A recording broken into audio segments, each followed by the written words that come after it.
காதொளிரும் குண்டலமும் கைக்கு வளையாபதியும் கருணை மார்பின் மீதொளிர் சிந்தாமணியும் மெல்லிடையில் மேகலையும் சிலம்பார் இன்பப் போதொளிர் பூந்தாமரையும் பொன்முடி சூளாமணியும் பொலியச் சூடி நீதியொளிர் செங்கோலாய் திருக்குறளை தாங்கும் தமிழ் நீடு வாழ்க. திக்கட்டும் பறந்து வாழும் தீன் தமிழ் உறவுகளே வணக்கம். இது டான் தொலைக்காட்சி பெருமையோடு வழங்குகிற சொற்சமர். வளரும் இளம் பேச்சாளர்களுடைய வாதத்திறனை மேம்படுத்துவதற்கான அமர். சொற்சமர் களத்திலே பங்கு கொள்கிற மாணவர்கள் தங்களுக்குள்ளே ஒரு துணிச்சலை, வீர துணிவை பெற்றுக்கொள்கிறார்கள். அந்த துணிச்சலின் காரணமாக அவர்கள் எங்கும் எவருடனும் பேசக்கூடிய ஆற்றலை பெறுகிறார்கள். கருத்துக்களால் எதிர்கொள்ளக்கூடிய வல்லமையை பெறுகிறார்கள். அந்த வகையில் ஆற்றல் பெற்ற பிள்ளைகள் இன்றும் கூட இந்த களத்திலே கலந்து சிறப்பிக்கிறார்கள்.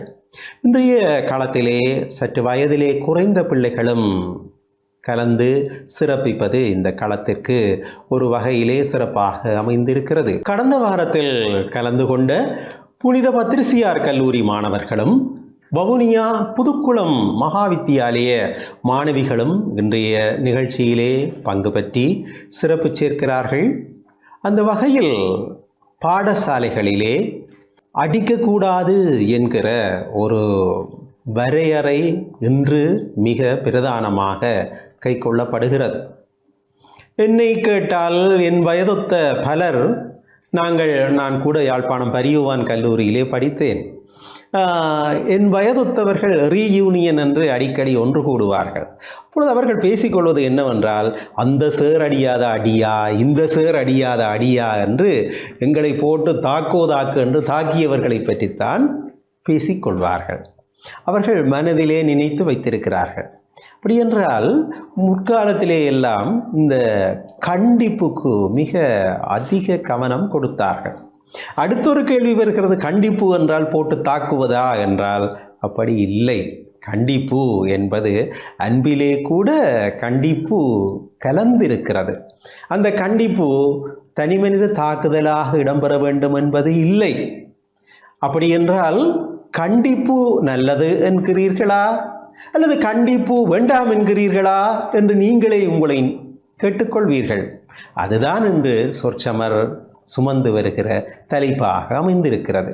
பாடசாலை மட்டத்தில் மாணவர்களிடம் கண்டிப்பு அவசியமா, அவசியமில்லையா? இதுதான் இன்று சொற்சமர் சுமந்து வருகிற தலைப்பு. கண்டிப்பு அவசியமே என்று வாதத்தை தொடக்கி வைக்க வந்திருக்கிறார் புனித பத்திரிசியார் கல்லூரியினுடைய அணி தலைவர் ஜோசப் ரஜன் விதுஷான். வாதத்தை தொடக்குகிறார். பேசுங்கள் விதுஷான். எத்தகைய வேளையிலும் புத்துணர்வை அளித்து நிற்கும் எனது தாய்மொழியான தமிழை வணங்கி நடுநிலை ஆற்ற வந்துள்ள நடுவர்களுக்கும் எனது வாதத்தையொட்டி பேச வந்துள்ள என் தரப்பு வாதியினருக்கும் என்னை வெட்டி பேச வந்துள்ள எனது தரப்பு வாதியினருக்கும் எனது இந்நேர வணக்கத்தை தெரிவித்து, என்று எமக்கு தரப்பட்டுள்ள தலைப்பானது பாடசாலை மட்டத்தில் மாணவர்களுக்கான கண்டிப்பு தேவையா தேவையில்லையா? அந்த வகையில் நானும் எனது அணித்தரப்பினரும் பாடசாலை மட்டத்தில் மாணவர்களுக்கான கண்டிப்பு நிச்சயமாக தேவை என்ற தலைப்பினுள் உங்கள் முன் விவாதிக்க வந்துள்ளோம். அந்த வகையில் தலைவர் என்ற வகையில் எனக்கு இந்த தலைப்பை விளங்கப்படுத்தும் கடமை காணப்படுகின்றது. முக்கியமாக இந்த தலைப்பை 3 வகையாக உடைத்து நிற்கலாம். அதில் முதலாவது பாடசாலை, இரண்டாவது மாணவர்கள், மூன்றாவது கண்டிப்பு. பாடசாலை என்றால் என்ன? நாம் அறிந்துள்ளோம், சமூகத்தினால் மாணவர்களுக்கு கல்வி என்ற ஒரு விடயத்தை வழங்குகின்ற ஒரு நிறுவனமாக இந்த பாடசாலை தொழில்படுகின்றது. மாணவர்கள் என்றாலும் யார் என்று அறிந்துள்ளோம். ஆனால் இந்த கண்டிப்பு என்றால் என்ன? பாடசாலை மட்டத்தில் எடுத்துக்கொண்டோமாயின் மாணவர் ஒரு தவறுகளை விடும் பொழுதோ அல்லது தவறான வழியை நோக்கி செல்லும் போதோ ஆசிரியர்களால் அன்பு ரீதியாக அவர்கள் திருத்தப்படுவதுதான் இந்த கண்டிப்பு என்று கூறப்படுகின்றது. நீங்கள் நினைக்கலாம் இந்த கண்டிப்புக்கு ஒரு வரையறை இல்லை என்று. ஆனால் அது முற்றுமுழுதாக பொய்யான ஒரு விடயமாகத்தான் காணப்படுகின்றது. ஏனென்றால் கண்டிப்பை நீங்கள் இந்த கண்டிப்பு என்பதற்குள் சேர்த்து இணைக்கலாம். அது முற்றுமுழுதாக பொய். ஏனென்றால் கண்டிப்பு என்ற வரையறைக்குள் இந்த தண்டிப்பும் தண்டனையும் உள்ளடங்காது நடுவர்களே. கண்டிப்பு என்பது வேறு ஒரு விடயம், இந்த தண்டிப்பு தண்டனை என்பது வேறு ஒரு விடயம். அதை நான் இங்கு வரையறுத்து நிற்கின்றேன். கண்டிப்பு என்றால் ஒரு மாணவன் தரம் 6 படிக்கின்றான் என்று வைத்துக் கொள்வோம். அந்த மாணவர்கள் மத்தியில் ஆசிரியர் ஒருவரால் ஒரு மாணவன் மட்டும் அங்கு கண்டித்து கூறப்படுகின்றான்.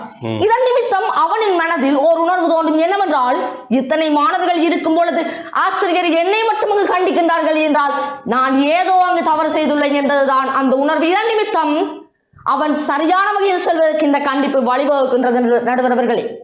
இதன் மூலம் நாங்கள் அங்கு பார்க்க வேண்டும், அவனுக்கு உடல் தாக்கம் ஏற்படுவதில்லை, உள ரீதியான தாக்கம் ஏற்படுவதில்லை, ஏன் மன ரீதியான தாக்கமும் ஏற்படுவதில்லை. ஆனால் அந்த கண்டிப்பு என்பது அப்படி அல்ல.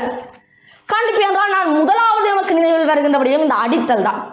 ஒரு மாணவனை அடிக்கும் பொழுது அவன் முதலாவதாக உடல் தாக்கத்திற்கு உள்ளாகின்றான்.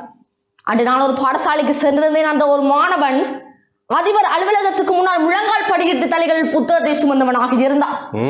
நானும் அவனை நோக்கினேன். அதிக நேரமாக நோக்கிய பொழுது அவனை விட பெரிய அளவிலான மாணவர்கள் அவனை பார்த்து கேலி செய்வதும், சிறிய அளவிலான மாணவர்கள் அவனை பார்த்து சிரிப்பதும், ஏன் ஆசிரியர்கள் கூட அவனை பார்த்து அங்கு சிரித்து விட்டு செல்கின்றார்கள். இறுதியாக அதிபர் அவனை அடித்து வகுப்புக்கு அனுப்புகின்றான். இதன் மூலம் என்ன தெரிகிறது என்றால் அவன் உடல் ரீதியான தாக்கம் என்பதை விட உள ரீதியாக தாக்கத்தை ஏற்படுகின்றது அவனுக்கு. இதன் மூலம் அவன் மன அழுத்தத்துக்குள்ளாக நீங்கள் குறிப்பிடுகின்றீர்களே, தற்போதைய மாணவர்கள் இந்த போதை வஸ்துக்கு அடிமையாகின்றார்கள் என்று, அதற்கு இந்த தண்டிப்பு ஒரு காரணமாக காணப்படுகின்றது. அந்த வகையில் இந்த தண்டிப்பின் மூலம் அவன் உடல் உள்ள மனதியான தாக்கத்திற்கு உள்ளாகின்றான். ஆகவே எமது வியூகமும் இந்த கண்டிப்பு என்பதை மட்டும் நோக்கித்தான் இருக்கும் என்பதை கூறி நிற்கிறேன். அந்த வகையில் இந்த கண்டிப்பின் அவசியத்தை பார்த்தோம். ஒரு படகை ஓட்டுவதற்கு துடுப்பு வேண்டும், ஒரு மனிதன் சரியான வகையில் நடந்து கொள்வதற்கு அந்த கண் வேண்டும். அதே போன்றுதான் மாணவன் சரியாக நடந்து கொள்ள வேண்டுவதற்கு இந்த கண்டிப்பு அவசியமாக காணப்படுகின்றது. இது தற்போதைய சமூகத்தில் முக்கியமானது ஒன்று. ஏனென்றால் போதை வஸ்து மதுபாவனம் என்பது கடுமையாகும் தற்போதைய சமூகத்தில் இந்த கண்டிப்பு என்பது முக்கியம் என்பதை கூறிக்கொண்டு வாய்ப்புக்கு நன்றி பாராட்டி விடைபெறுகின்றேன். நன்றி, வணக்கம். சொற்சமர் களத்திலே பெரும்பாலும் உயர்தர வகுப்பு மாணவர்கள் தான் பங்கேற்பார்கள். பாடசாலைகளும் அதிலே கவனமாக இருப்பதுண்டு. ஏனென்றால் அது அவர்களுடைய மானம் சார்ந்த பிரச்சனை. புனித பத்திரிசியார் கல்லூரியிலே இருந்து தரமட்ட வகுப்பிலே இருந்து ஒரு மாணவன் வந்திருக்கிறானே, எப்படி பேச போகிறான் என்று எனக்குள்ளே நான் நினைத்து பார்த்தேன். ஆனால் ஒரு உயர்தர மாணவனுக்கு ஒப்பாக, நல்ல அனுபவம் மிக்க, தேர்ச்சி மிக்க ஒரு பேச்சாளனுக்கு ஒப்பாக விதுஷன் தன்னுடைய வாதத்தை இங்கே முன்வைத்தார். அவருக்கு விசேடமாக பாராட்டு சொல்ல வேண்டும். ஒரு தரமட்ட வகுப்பிலே இருந்து எந்த பதட்டமும் இல்லாமல் சிறப்பாக தன்னுடைய வாதத்தை இங்கே முன்வைத்திருக்கிறார்.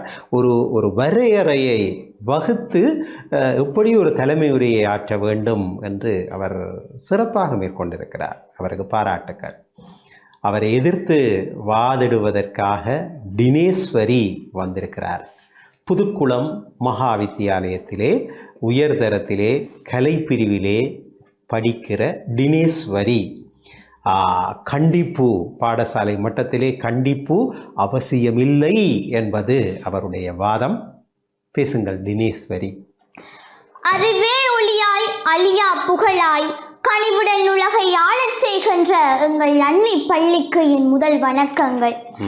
இங்கு நீதி வழங்க காத்து கொண்டிருக்கின்ற எங்கள் நடுவர் அவர்களுக்கும், என் தரப்பு வாதிகளுக்கும் எதிர்த்தரப்பு வாதிகளுக்கும் என் நினைவான வணக்கங்களை தெரிவித்துக் கொள்கின்றேன். பாடி திரியும் பட்டாம்பூச்சிகள், பறந்து திரியும் நல்ல பறவைகள் சுதந்திர காட்டிலே சுவாசிக்க விட்டால் தானே தெரியும். தண்டனை வேண்டாம், தண்டனை வேண்டாம், தகர்த்து எறிவோம், நாளைய உலகம் நம் கையிலே என்று கூறிக்கொண்டு இந்த காலகட்டத்திலே மாணவர்களுக்கு பெரிதும் அவசியமாக இருக்கின்றது அன்புதான் என்ற ரீதியிலே உங்களுக்கு கொடுக்கப்பட்ட தலைப்பானது பாடசாலை மட்டத்தில் மாணவர்களுக்கு பெரிதும் கண்டிப்பானது தேவையா தேவையில்லையா என்பதுதான். இதில் எவ்வித ஐயமுமே இல்லை. ஏனென்று பாருங்கள், இன்று கனிவானது உலகையே ஆளச் செய்கின்றது, அதைவிட அடக்கவும் செய்கின்றது. அப்படி இருக்க பாடசாலை மாணவர்கள் மத்தியிலே கனிவானது பெரும் பாக்கியத்தை ஏற்படுத்தி கொண்டிருக்க கண்டிப்பு அவசியமில்லை என்பதை நிலைநிறுத்தவே நான் இன்று வந்துள்ளேன். சமூக கட்டமைப்பிலே ஒரு குடும்பத்திற்கு அடுத்தபடியாக ஒரு மாணவன் உள்நுழைகின்ற ஒரு இடம்தான் பாடசாலை. அந்த பாடசாலைக்குள்ளே மாணவன் நுழைகின்ற பொழுது அவனுக்குள்ளே இருக்கின்ற மனதில் இருக்கக்கூடிய ஒரு நிலைகள், அவனுடைய எழுச்சிகள், அவனுடைய நிலை என்னவென்று அறிந்து அவனை பின்பற்றி அவனுக்கு ஒழுக அவனை வளர்த்து கொள்ள உதவுகின்ற இடம்தான் பாடசாலை. அப்படி இருக்க அவனுடைய நிலையை அறிந்து கொள்ள கண்டிப்பு அவசியம் தானா என்ற கேள்வி எழுப்பினால் நடுவரவர்களே இல்லை என்றுதான் நான் கூறுவேன். ஏனென்றால் கண்டிப்பு என்பது சுனாமி போன்றது. யாவரும் அறிந்து கொள்ள வேண்டும். சுனாமி என்பதை யாரும் விரும்புவது கிடையாது. ஆம் நடுவரவர்களே, சுனாமி வருகின்ற போது வருவதும் தெரியாது போவதும் தெரியாது. ஆனால் அதனுடைய பாதிப்போ பல வருடங்களுக்கு மேலாக நிலை நிற்கும். இன்றும் கூட 2004ஆம் ஆண்டில் வந்த சுனாமி பற்றி பேசாதவர்கள் கிடையாது. அதை கேட்டாலே பயப்படுபவர்கள் கூட இன்று இல்லை என்று கூற முடியாது. ஆனால் கனிவு என்பது பாருங்கள் தென்றல் போன்றது. தென்றலை விரும்பாதவர்கள் யாரும் இருக்க முடியுமா? இல்லவே இல்லை. அப்படி இருக்க சிறு குழந்தைகள் நமக்கு கனிவென்பது தேவையா தேவையில்லையா என்பதை விட கண்டிப்பு தேவையில்லை என்பதுதான் எனது வாதமாக இருக்கின்றது. பாருங்கள், வின்சென்ட் சர்ச்சில் அவர்கள் கூறுகின்றார் மகாத்மா காந்தியை பார்த்து, துப்பாக்கி எடுத்து வந்திருந்தால் நானும் துப்பாக்கி எடுத்து வந்திருப்பேன். அணு ஆயுதத்தை ஏந்தி கொண்டு வந்திருந்தால் அதே போல அணு ஆயுதம் பலவற்றை நானும் ஏந்தி இருப்பேன். பாருங்கள், பொக்கைவாய் கிழவன் புன்னகை அல்லவா ஏந்தி வந்திருக்கின்றான். இதற்கு எதிராக எதை நான் ஏந்த முடியும்? அப்படி இருக்க அவர் அங்கு புன்னகை என்பது கண்டிப்பால் வர முடியுமா? முடியவே முடியாது. கனிவு என்ற ஒரு உள்ளம் இருக்க கண்டுதான் அங்கே புன்னகை என்ற ஒன்று வருகின்றது. அதைவிட தோல்விகளை கண்டு எளிதிலே துவண்டு போகின்ற மாணவர்கள் மத்தியிலே கண்டிப்பு என்பது அவர்களை இன்னும் தோல்விக்கு உட்படுத்துமே தவிர வெற்றிக்கு வழிகாட்டாது. கண்டிப்பான ஒரு மாணவன் பரீட்சையிலே வெற்றி பெறலாம். ஆனால் இன்று பரீட்சையில் வெற்றி பெறுவதை விட வாழ்க்கை பரீட்சையில் வெற்றி பெறுவதுதான் இன்று அவசியமாக இருக்கின்றது. அப்படி இருக்க கனிவுதான் இந்த வாழ்க்கை பரீட்சையிலே வெற்றி அடைய காரணமாக அமையும் என்பதை நான் கூறிக்கொள்வதில் பெருமதும் அடைகின்றேன். அதைவிட இறுதியாக ஒன்று கூறிக்கொள்கின்றேன். எமர்சன் என்ற அறிஞன் ஒருவன் கூறுகின்றான், இந்த சமூகத்திலே நடக்கின்ற அனைத்து தவறுகளுக்கும் அனைத்திற்குமே காரணம் அடிப்படையிலே அன்பு இல்லாமைதான். அன்பு இல்லாமையால் தான் தவறு நடைபெறுகின்றது. அந்த அன்பை கொடுத்து பாருங்கள், கண்டிப்பிற்கு அவசியம் இல்லாத தவறு அங்கு நடைபெறாது என்று இந்த வாதத்திலே கூறிக்கொண்டு எனது இந்த வாதத்தை முடித்துக் கொள்வதோடு தொகுப்புரையில் மீண்டும் சந்திப்பதில் மகிழ்ச்சி கொண்டு விடைபெறுகின்றேன். நன்றி. தினேஸ்வரியும் தன்னுடைய தலைமை உரையை அழகாக ஆற்றியிருக்கிறார். இரண்டு பேருடைய வாதங்களுக்குள்ளும் ஒரு பொதுமைப்பாடு இருக்கிறது. இரண்டு பேருமே அன்பு அவசியம் என்று சொல்கிறார்கள். பெட்ரிக்ஸ் கல்லூரி மாணவர்கள் அன்போடு கண்டிப்பு தேவை என்கிறார்கள். புதுக்குளம் மாணவர்கள் அன்பை மிகையாக கொடுத்தால் எதையுமே சாதிக்கலாம் என்று அவர்கள் வெளிப்படுத்துகிறார்கள். பார்ப்போம், இன்னும் வருகிற பேச்சாளர்கள் என்ன பேசப் போகிறார்கள். இன்றைய சொற்சமர்க்களத்தில் யாழ்ப்பாணம் புனித பத்திரிசியார் கல்லூரி மாணவர்கள், அவர்களை எதிர்த்து வவுனியா புதுக்குளம் மகாவித்தியாலய மாணவிகள். இது சென்ட் பெட்ரிக்ஸ் கல்லூரி பத்திரிசியார் கல்லூரிக்குரிய நேரம். அதனுடைய இரண்டாவது பேச்சாளர் நந்தகுமார் டனுஷன் வருகை தந்திருக்கிறார்.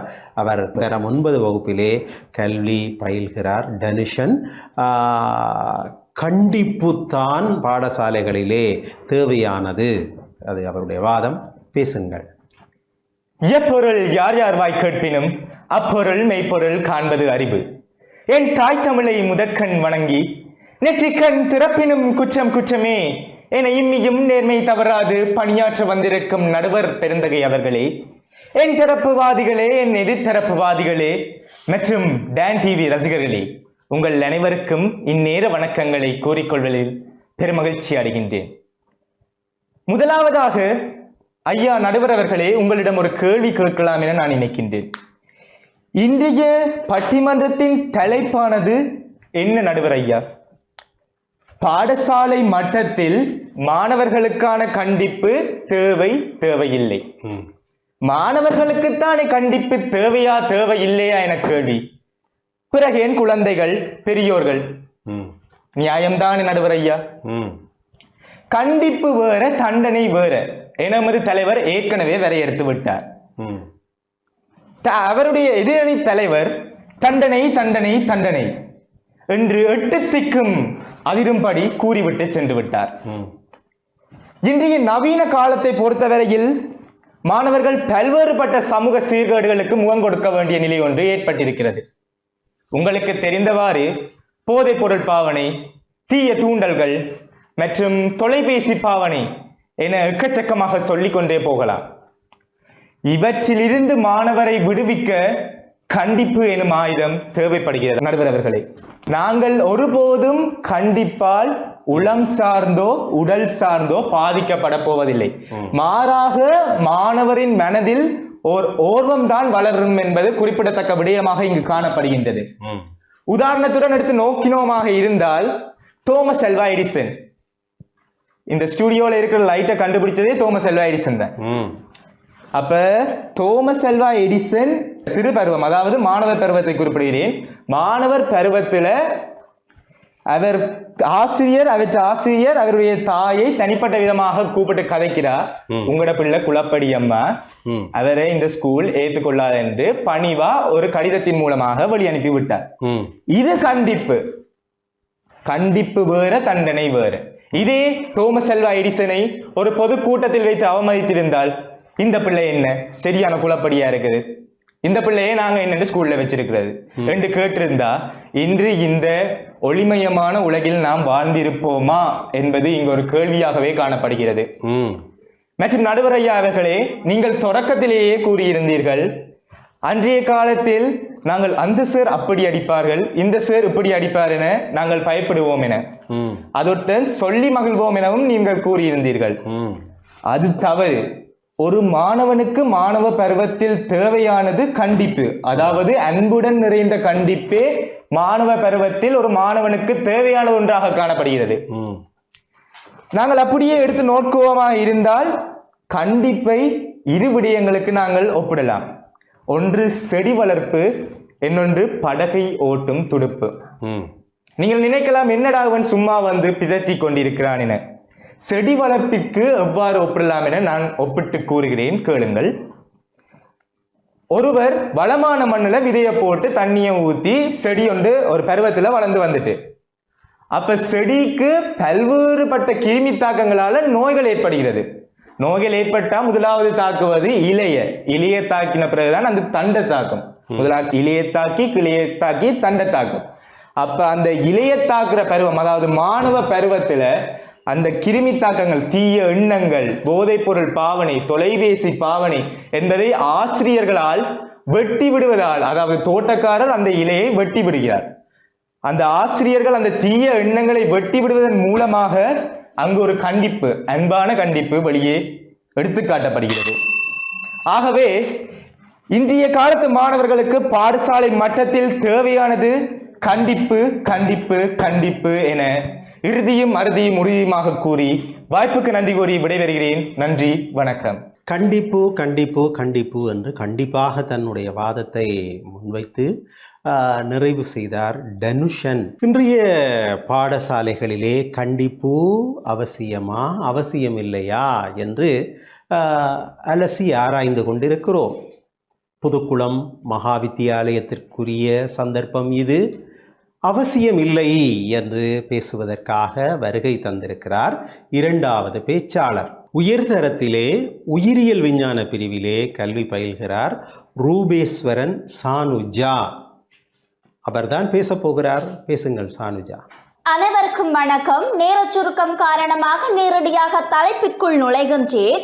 இன்றைய எமது வாத பிரதிவாதமானது பாடசாலை மாணவர்களுக்கு கண்டிப்பு தேவையா தேவையில்லையா என்பதையாகும். அந்த வகையில் என் தரப்பு உறுதியான வாதமாக அமைவது, பாடசாலை மாணவர்களுக்கு கண்டிப்பு தேவையில்லை. பாடசாலை என்பது மாணவனுக்கு அறிவையும் நற்பண்புகளையும் செவ்வனே போதிக்கும் இடமே தவிர அவனை கண்டிப்பதற்கான ஒரு தளம் அல்ல. பிள்ளைகள் மாணவர்கள் மீது அதிக அக்கறையும் பாசமும் உள்ளவர்கள் தான் ஆசிரியர்கள். ஆனால் அந்த அக்கறை என்பது சில நேரங்களில் அதீத கண்டிப்பாகவும் மாறிவிடுகின்றது. ஆனால் இந்த கண்டிப்பு மாணவர்களுக்கு தேவையா என்கின்ற ஐயமும் கேள்வியும் இன்றைய மாணவ சமுதாயம் மத்தியிலே எழுகின்றது. அவ்வாறு நோக்கேன், இந்த பாடசாலை மாணவர்களுக்கு நிச்சயமாக கண்டிப்பு தேவையில்லை. ஒரு ஆசிரியர் கண்டிப்பதை விடவும் அன்பாகவும் கனிவாகவும் கூறி விளங்க வைப்பதால் மாணவர் ஆசிரியர் இடையிலான விரிசல் குறைந்து அவர்களுக்கு இடையிலான நட்புறவு ஓங்குகின்றது. பிரம்பெடுத்து அடிக்கும் போது பிஞ்சு மனங்கள் சிதறடிக்கப்படுகின்றது. ஆனால் சிரித்து பேசி தட்டி கொடுக்கும் போது சிதைந்த மனங்கள் எல்லாம் சிறகடித்து பறக்கின்றது என்று ஒரு வாக்கே இருக்கின்றது. இருப்பினும் ஒரு சில ஆசிரியர்கள் எப்பொழுதும் கண்டிப்பினை மட்டுமே கையாள்வதால் ஆசிரியரை கண்டு மாணவர் பயந்த காலம் போய் மாணவரை கண்டு ஆசிரியர் பயப்படும் காலமாயிற்று. நடுவர் அவர்களே, கல்வி என்பது புகட்டுவதற்கு அல்ல பூக்க வைப்பதற்கு. கல்வி என்பது புகட்டுவதற்கு அல்ல பூக்க வைப்பதற்கு. ஒரு ஆசிரியரின் மென்மையான வார்த்தை, கனிவான பார்வை, ஒரு அன்பான புன்னகை, இது பல அதிசயங்களினை நிகழ்த்தக்கூடியது. நான் இங்கு அதிசயம் என கூறியிருப்பது யாதெனில், பாடசாலையில் கற்கின்ற ஒரு மாணவரை ஆசிரியர் இவ்வாறான ஒரு கண்ணோட்டத்துடன் நோக்கும் பொழுது அங்கு பல ஆசிரியர்களும் வைத்தியர்களும் பல்வேறு தலை சிறந்த நிபுணர்களும் உருவாக்கப்படுகின்றார்கள். அவ்வாறு இருக்க பாடசாலை மாணவர்களை கண்டிப்பது அவர்களுக்கு தீயதாகவே காணப்படும். ஆனால் அதை கனிவாக எடுத்து கூறினால் அங்கு மாணவர்கள் சிறகடித்து பறக்கின்றார்கள். மேலும் இன்று கண்டிப்பு என்பது பாடசாலை ஆசிரியர்கள் மத்தியில் எவ்வாறு காணப்படுகின்றது என்றால், அவர் மாணவன் தவறு செய்து விட்டான் என்றோ படிக்கவில்லை என்றோ கண்டிக்கும் காலம் போய் மாணவன் கேட்கும் கேள்விகளுக்கு பதில் சொல்ல தெரியாத ஆசிரியரே மாணவனை கண்டித்து வருகின்றார். கேட்டால் அதிக பிரசங்கித்தனமாக பேசாதே, உன் வயதிற்கேற்றால் போல் பேசு என்கின்ற. உன் வயதிற்கேற்றால் போல் பேச வேண்டிய காலம் பாடசாலை பருவம் தானே நடுவர் அவர்களே. பாடசாலையில் ஆசிரியரிடம் தனக்களும் சந்தேகங்களை தீர்க்காது எங்கு சென்று அவன் தீர்த்துக் கொள்வான். பின்னர் எதற்காக பாடசாலைக்கு மாணவன் வருகின்றான்? இவ்வாறு இருக்க வருடத்தில் ஒவ்வொரு வருடமும் குழந்தைகள் தினம் கொண்டாடப்படுகின்றது. குழந்தைகளை கொண்டாடுவதை விட, குழந்தைகளுக்கான தினத்தினை கொண்டாடுவதை விட குழந்தைகளை கொண்டாடி பாருங்கள் நடுவர் அவர்களே. கண்டிப்பு என்பது அனைவருக்கும் புரியாத மொழி, கனிவு என்பது அனைவருக்கும் புரிந்த மொழி.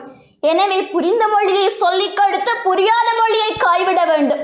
எனவே பாடசாலை மாணவர்களுக்கு நிச்சயமாக கண்டிப்பு என்பது தேவை இல்லை என்பதையும், கனிவு என்பது அவர்களுக்கு தேவையில்லை என்பதையும் அறுதியும் உறுதியுமாக முன்வைத்து விடைபெற்றுக் கொள்கின்றேன். நன்றி. பாடசாலை மாணவர்களுக்கு கண்டிப்பு அவசியமா இல்லையா? கண்டிப்பு அவசியம்தான் என்று தொடர்ந்து மூன்றாவது பேச்சாளராக களம் இறங்குகிறார் சிவாஸ்கரன் அஷேன். அவர் தரம் 8 வகுப்பிலே புனித பத்திரிசியார் கல்லூரியிலே கல்வி பயில்கிற மாணவன். அவர் என்ன சொல்கிறார் என்பதை பார்ப்போம். இடி இடிப்பது மழைக்காக, என் இதயம் துடிப்பது தமிழுக்காக என்ற வாக்குக்கிணங்க நெற்றிக்கண் திறப்பினும் குற்றம் குற்றமே எனும் நக்கினர் வழிவந்த நடுவர் அவர்களுக்கும், என்னுடன் சேர்ந்து வாதிட வந்திருக்கும் என் தரப்பு வாதினருக்கும், என்னை வெட்டி வாதிட வந்திருக்கும் எதிர்த்தரப்பு வாதினருக்கும் இந்நேர வந்தனங்களை தெரிவித்துக் கொண்டு, இன்று எனக்கு தந்த தலைப்பானது பாடசாலை மட்டத்தில் மாணவர்களுக்கு கண்டிப்பு அவசியமா அவசியம் இல்லையா என்பதில் நான் கண்டிப்பு அவசியமே என்பதை பற்றி இங்கு வாதிட வந்துள்ளேன். எனக்கு வெட்டி வாதிட வேண்டிய கடமை இருக்கிறதால் முதலாவதாக எதிர்த்தரப்பு தலைவி கூறியிருந்தார், கண்டிப்பு தேவையில்லை, அன்புதான் தேவை என்கிறார். அதைத்தான் நாமும் சொல்கிறோம். எனது தலைவர் வரையறுத்தது போல கண்டிப்பும் தண்டிப்பும் வெவ்வேறாகும். அதாவது கண்டிப்பு என்பது அன்புடன் சேர்ந்த ஒரு வழிமுறையாகும், தண்டிப்பு என்பது அதற்கு அப்பாற்பட்டது. ஆகவே கண்டிப்பு, நீங்கள் கண்டிப்பை மீறி நடக்கிற பொழுது அது தண்டிப்பாக அமைகிறது. மற்றும் அவரே கூறியிருந்தார், ஒரு பட்டாம்பூச்சி சுதந்திரமாக பறக்கிற பொழுது அது ஒரு கனிவான செயல், அதாவது அன்பு அதுக்கு கொடுக்கிற பொழுது அது சந்தோஷமாக இருக்கிறது என்று அவர் கூறியிருந்தார். நடுவர் அவர்களே, ஒரு நந்தவனத்தில் பட்டாம்பூச்சி பறக்கிற பொழுது அதை சுற்றி ஒரு எல்லை இருக்கத்தான் வேணும். அது அந்த பட்டாம்பூச்சி அந்த எல்லையை தாண்டி, கண்டிப்பின்மையின்றி அந்த எல்லையை தாண்டி பறக்கிற பொழுது பெரிய பறவையினாலோ அல்லது பூச்சியினாலோ கொல்லப்பட்டு விடும். அதேதான் பட்டாம்பூச்சியை நாம் மாணவராக கருதும் பொழுது பெற்றோர்களோ பாடசாலையோ அவனுக்கு ஒரு கண்டிப்பு விதியை விதிக்கப்பட்டிருக்கும். அந்த மாணவன் அந்த கண்டிப்பை மீறி செயற்படும் பொழுது அவன் பல்வேறுபட்ட பிரச்சனைகளுக்கு உள்ளாவான். உதாரணமாக நீங்கள் வீட்டுக்கு லேட்டா போனா உங்களுடைய அம்மா பேசுவா இல்லையா? அது ஒரு வகையில கண்டிப்பு. ஆகவே அந்த மாணவன் பல்வேறுபட்ட பிரச்சனைகளுக்கு உள்ளாகிறான். போதை வஸ்து போன்ற பல்வேறு பிரச்சனை. அதனால் தான் நான் சொல்கிறோம், கண்டிப்பு என்பது அன்பு வழி சார்ந்த ஒரு விடயமாகும். ஆகவே நீங்கள் தண்டிப்பு வேற கண்டிப்பு வேற என்பதை எனது தலைவர் ஏற்கனவே வரையறுத்திருக்கிறார். தலைவி கூறியிருந்தார், எமர்சன் சொல்கிறாராம், தண்டிப்பு வேண்டாம் அன்பு மட்டும் கொடுங்கள் என்று. இப்போதான் நான் சொல்லி முடித்தேன். அன்பு என்பது கண்டிப்பும் அன்பும் கிட்டத்தட்ட ஒன்றுதான். கண்டிப்பு அல்ல, கண்டிப்பு அன்பு சார்ந்தது. நீங்கள் அவனை கனிவுடன் எவ்வளவுக்கு எவ்வளவு எடுத்து சொல்றீங்களோ அவன் உங்களோட கட்டுப்பாட்டுக்குள்ள இருக்க ட்ரை பண்ணுவான். அதை தவிர்த்து நீங்க அவனை வன்முறையா தண்டிக்கும் பொழுது அவன் எல்லையை மீறி போக பார்ப்பான். அதுடன் இரண்டாம் வாதி கூறியிருந்தார், அதீத கண்டிப்பு தான் தண்டிப்பு. மற்றும் அவரே கூறியிருந்தால், பிரம்பெடுத்து அடித்தல் தண்டிப்பு அல்லவா என்பது. நான் சொல்கிறேன், பிரம்பெடுத்து அடித்தல் என்பது கண்டிப்புக்கு மீறிய ஒரு செயலாகும். அதில் நீங்கள் உங்கள் பொறுமையை இழந்து மாணவன் மீது உங்கள் கோபத்தை மாணவன் மீது காட்டுகிறீர்கள்.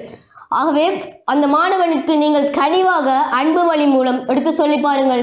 உங்கள் பேச்சை கேட்டு, ஆசிரியர் எனக்கு இப்படி கூறுகிறாரே, நான் திருந்த முயற்சி எடுப்போம் என்ற ஒரு இதில் அவன் திருந்த முயற்சி எடுப்பான். அதை விட்டுவிட்டு பிரம்பெடுத்து அடித்தலோ மாணவனை முழங்காலில் இருத்துவதோ தண்டிப்பாகும்.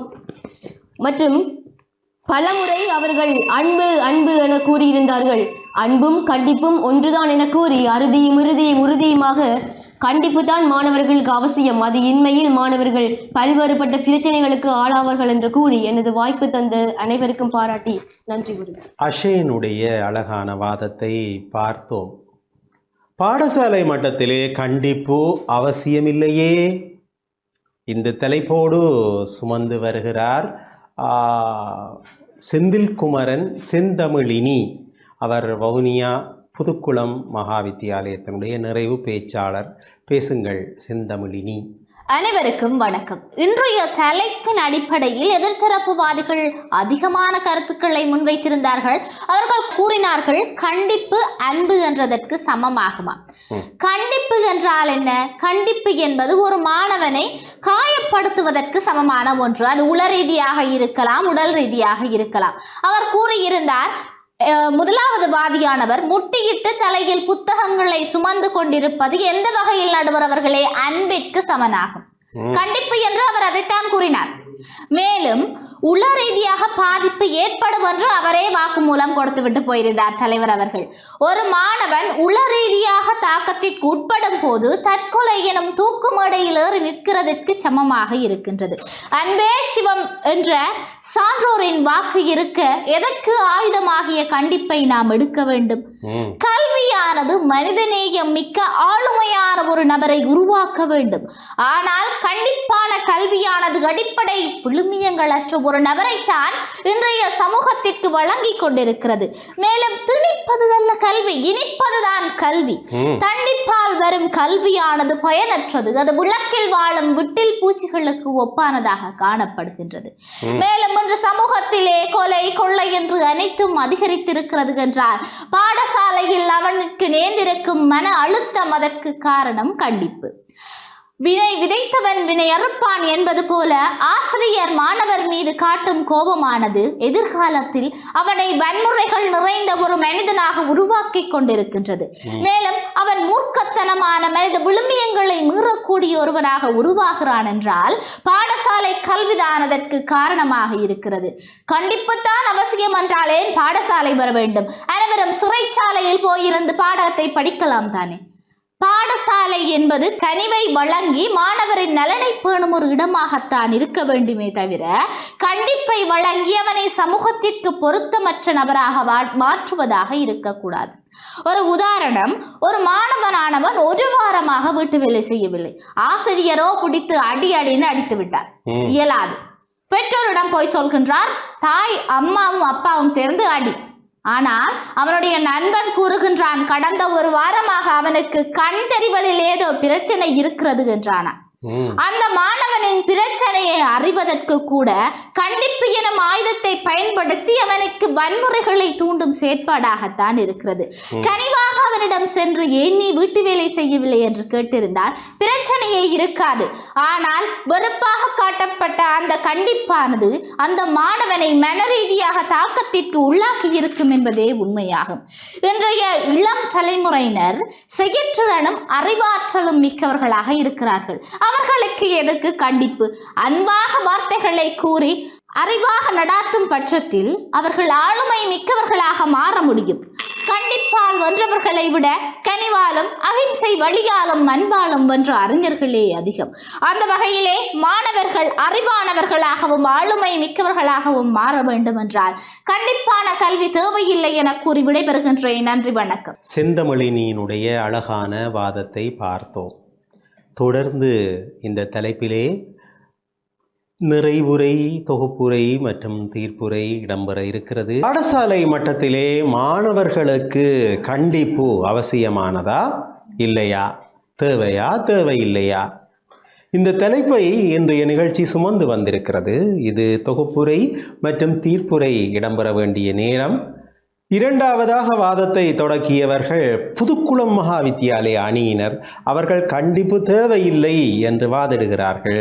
அந்த அணியினுடைய தலைவி டினேஸ்வரி தொகுப்புரை ஆற்றுகிறார். 2 நிமிடங்களில் தொகுப்புரையை வழங்க வேண்டும். பேசுங்கள் டினேஸ்வரி. மீண்டும் தொகுப்புரையிலே சந்திப்பதில் மிக்க மகிழ்ச்சி. அதிலும் குறிப்பாக கண்டிப்பாகவே இங்கு வந்திருக்கின்ற கண்டிப்பு பற்றியே வாதிடுகின்ற எம் எதிர்த்தரப்பு வாதிகளை மீண்டும் சந்திப்பதில் மிக்க மகிழ்ச்சி. பாருங்கள், என் தரப்பு வாதிகள் அனைவருமே வாதிட்டு சென்றார்கள் அழகான முறையில். கண்டிப்பு என்பது தேவையில்லை என்று, அதிலும் இரண்டாம் தரப்பு வாதி பாடசாலை என்றால் என்ன என்றும் பாடசாலையினுடைய பணி என்ன, ஆசிரியர்கள் எப்படியாக இருக்க வேண்டும் என்பதை பற்றியும் அழகாகவும் தெளிவாகவும் கூறியிருந்தார். அதே சமயம் மூன்றாம் தரப்பு வாதி அன்பே சிவம் என்று கூறி கண்டிப்பான நடத்தை தேவையில்லை என்றும் அருமையாக கூறியிருந்தார். அதையே தான் நடுவர் அவர்களை நான் மீண்டும் கூறுகின்றேன், கண்டிப்பு தேவையில்லை, கனிவான ஒரு பார்வை போதும் என்று என் தரப்பு வாதி கூறியிருப்பது எவ்வளவு தூரம் உண்மை என்பது நடுவர் அவர்களே நீங்களே அறிந்திருக்க கூடும். கண்டிப்பு இல்லாத பிள்ளை சமூகத்துக்கு பேராபத்து என்பார்கள். நான் கூறுகின்றேன், கனிவு இல்லாத ஒரு பிள்ளையை சமூகத்திலிருந்து அல்ல இவ்வுலகத்திலிருந்தே இழக்க நேரிடும் என்பதை நான் கூறுகின்றேன். இந்த பிள்ளைகள் வளர்வதற்கு வாழ்வதற்காக தான் இன்று கல்வியே தவிர பிள்ளைகள் இல்லாமல் ஆக்கப்படுவதற்கல்ல. இல்லாமல் ஆக்கப்பட கண்டிப்பே இங்கு ஆயுதமாக இருக்கின்றது என்பதையும் உருவாக்குவதற்கு கனிவுதான் அடிப்படையாக உள்ளது என்பதையும் என் வாதத்தை கூறிக்கொள்கின்றேன். எனவே இறுதியுமாக கூறிக்கொள்கின்றேன், என் தரப்பு வாதிகள் கூறியபடி கண்டிப்பானது அவசியமில்லை என்று கூறிக்கொண்டு எம் தரப்பு வாதத்தை இத்தோடு நிறைவு செய்து கொள்கின்றேன். நன்றி. தொடர்ந்து தொகுப்புரையாற்றுவதற்காக புனித பத்திரிசியார் கல்லூரியினுடைய அணித்தலைவர் விதுர்ஷன். மீண்டும் ஒருமுறை தொகுப்புரை என்பதன் வாயிலாக அவையை சந்திப்பதில் மிக்க மகிழ்ச்சி. அந்த வகையில் எமக்கு தரப்பட்டுள்ள தலைப்பிற்கு நாங்கள் உதாரணம் பாடசாலை மட்டத்தில் மாணவர்களுக்கான கண்டிப்பு தேவை என்பதற்கு நாங்கள் எமது அணியிலிருந்து பல்வேறு கருத்துக்கள் முன்வைக்கப்பட்டதை நாங்கள் காணக்கூடியவாறு உள்ளது. அதில் முதலாவதாக எமது இரண்டாம் தரப்பு வாதி கூறியிருந்தால் இந்த சமூக சீர்கேடுகள் பற்றி அது நிச்சயமாக அது கூற வேண்டிய ஒன்றுதான். ஏனென்றால் தற்போதைய சமூக சீர்கேடுகள் நிமித்தம் உதாரணமாக போதை வஸ்து மது பாவனங்கள் நிமித்தம் பாடசாலை மட்டத்தில் கூட இது பாவிக்கின்ற வழியில் கண்டிப்பு என்பது நிச்சயமாக முக்கியமானது ஒன்று என்பதை இங்கு நான் ஆணித்தரமாக கூறியிருக்கின்றேன். அதே வழியில் எமது இரண்டாம் தரப்பில் இரண்டாம் வாதி மேலும் பல்வேறு கருத்துக்களை முன்வைத்திருந்த வேளையில் இந்த கண்டிப்பை செடி வளர்ப்பிற்கும் தோமஸ் அல்வாவின் வாழ்க்கை வரலாற்றிற்கும் எடுத்து கூறியிருந்தார். அதில் அந்த செடி வளர்ப்பு என்பது தற்போதைய சமூகத்திற்கு நாங்கள் அவர் கூறியிருப்பதை நாங்கள் காணக்கூடியதாக உள்ளது. ஏனென்றால் தற்போதைய சீர்கேட்ட சமூகத்திற்கு அவர் இந்த செடி வளர்ப்பு போன்ற கதையின் மூலம் இந்த கண்டிப்பு என்பது முக்கியமாக தேவை என்பதை இங்கு கூறியிருப்பதை நாங்கள் காணக்கூடியவாறு உள்ளது. அடுத்தது அவரது மூன்றாம் தரப்பு வாதியை எடுத்துக்கொள்ளலாம். அவர் இந்த பட்டாம்பூச்சி கதை மூலம் இந்த கண்டிப்பு தேவை என்ற விடயத்தை மிகவும் அழகாக கூறியிருந்தார். உண்மைதான், இந்த பட்டாம்பூச்சி கதை மூலம் நாங்கள் கண்டிப்பு என்பதின் முக்கியத்துவத்தை அறிந்து கொள்வோம். நான் ஒன்றை மட்டும் கூறுகின்றேன், எதிர்த்தரப்பு வாதிகளுக்கு இதுவரை இந்த கண்டிப்பு என்றால் என்னவென்று விளங்கவில்லை என்று நினைக்கின்றேன். மூன்றாம் தரப்பு வாதி கூட அடி அடி அடி என்ற விடயத்தை தான் கூறியிருந்தால் நான் இங்கு ஒன்றை கூறியிருக்கின்றேன், அடிப்பது என்பது கண்டிப்பு அல்ல தண்டிப்பு. நான் முதலே இதை வரையறுத்திருந்தேன் என்பதை கூறிக்கொண்டு வாய்ப்புக்கு நன்றி பாராட்டி வருகின்றேன். நன்றி. அன்பிற்கினியவர்களே, அருமையான வாத பிரதிவாதங்கள் நிறைவுக்கு வந்திருக்கின்றன. கண்டிப்பு என்பது பற்றி இவர்கள் பேசினார்கள். கண்டிப்பு அவசியமா இல்லையா? ஆனால் அதற்கு பல வரையறைகளை எல்லைகளை நிர்ணயித்தார்கள். பாடசாலை மட்டத்தில் என்பது ஒரு வரையறை. பாடசாலை மட்டத்திலே இன்றைய சூழலில் கண்டிப்பு அவசியமா இல்லையா? கண்டிப்பு என்றால் என்ன என்று முதலிலே சிந்திக்க வேண்டும். கண்டிப்பு என்பது தண்டனை கிடையாது என்று நான் ஆரம்பத்திலேயே சொன்னேன். கண்டிப்பு என்பது உறுதித்தன்மை என்று பொருள் கொள்ளலாம். இன்றைக்கு படித்தால்தான் சாப்பாடு என்று அம்மா சொல்கிறார் என்றால் அவர் உறுதியாக இருக்கிறார். உங்களையும் உறுதியாக இருக்க சொல்கிறார். படித்து விட்டுத்தான் சாப்பிடுவேன். இன்றைக்கு 5 மணிக்கு நீ நித்திரையால் எழும்பியே ஆக வேண்டும், நித்திரை விட்டு எழுந்தே ஆக வேண்டும், கண்டிப்போடு இருக்கிறார். அதற்காக போட்டு மொங்கு மொங்கு என்று மொங்கினால், அடித்தால் அது தண்டனைக்குள்ளே வந்துவிடும்.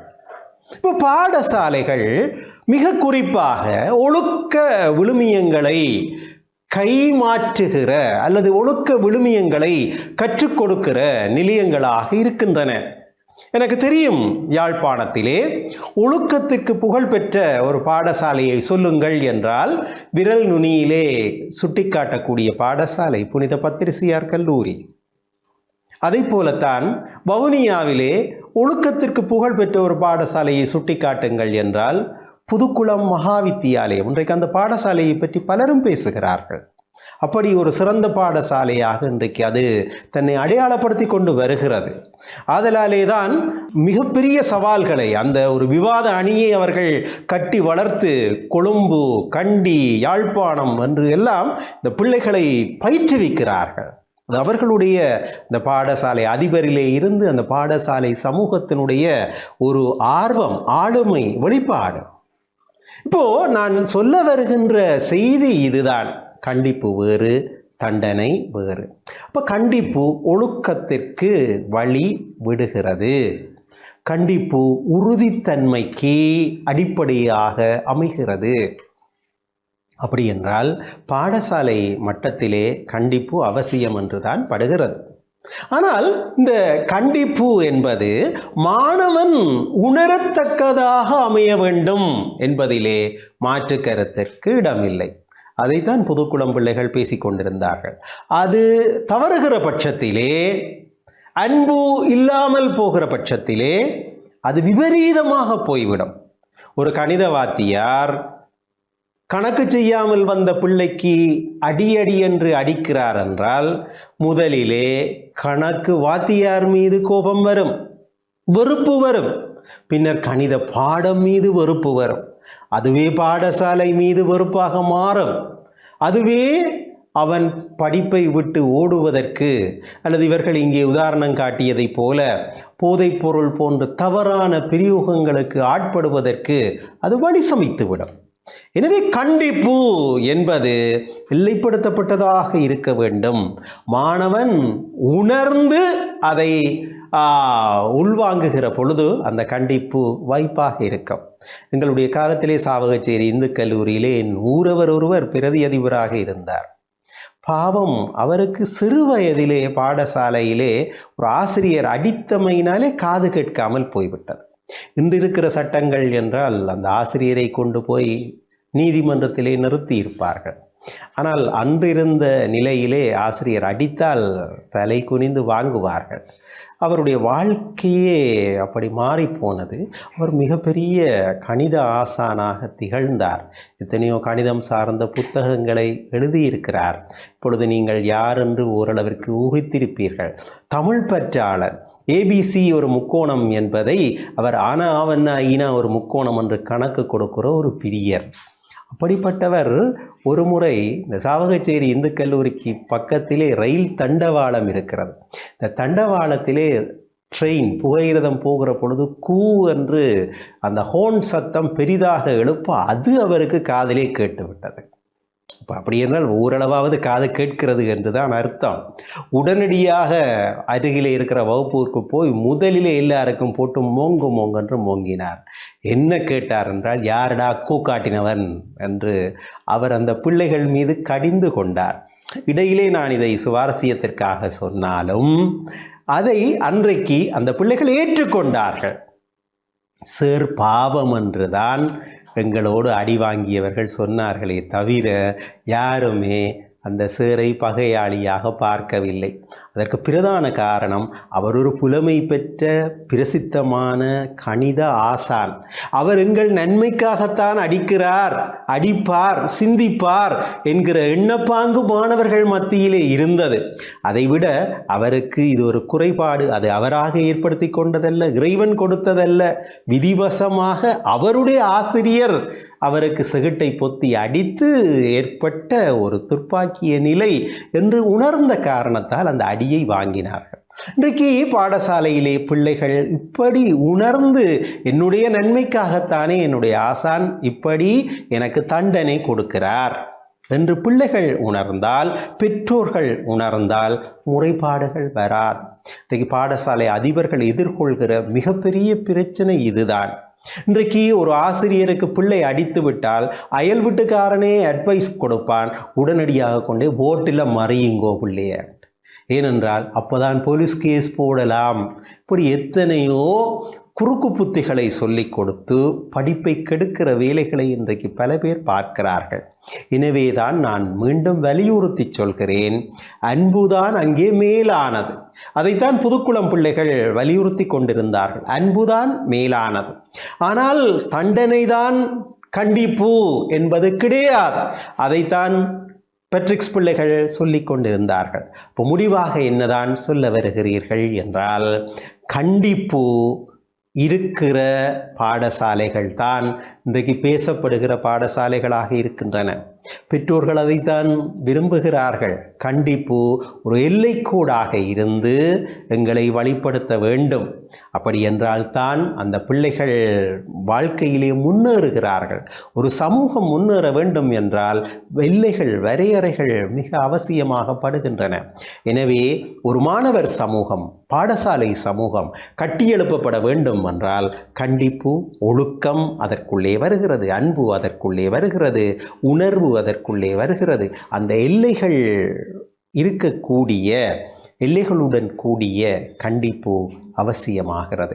எனவே தண்டனைகளை தவிர்த்து கண்டிப்புடனான பிள்ளை வளர்ப்பை, மாணவர் வளர்ப்பை நாங்கள் ஓம்புவோம் என்று கூறி, அதையே கருப்பொருளாக்கி சிறந்த முறையிலே பொருண்மை சார்ந்த வகையிலே வாதத்தை முன்வைத்த புனித பத்திரசியார் கல்லூரி அணியினர் இந்த போட்டியிலே வெற்றி பெறுகிறார்கள் என்கிற தீர்ப்பை சொல்லி, தமிழகத்தின் புகழ்பெற்ற பேச்சாளர்கள் பட்டிமன்றம் ராஜா சார், பாரதி பாஸ்கர் மேடம் இருவரும் இந்த நிகழ்ச்சியை பார்த்து இலங்கையிலே இருக்கிற இளம் பேச்சாளர்கள் ஊக்குவிக்கப்பட வேண்டும் என்பதற்காக இலங்கை பணத்திலே 5000 ரூபாய் பணத்தை ஒவ்வொரு நிகழ்ச்சிக்கும் வழங்கி ஊக்குவிக்கிறார்கள்.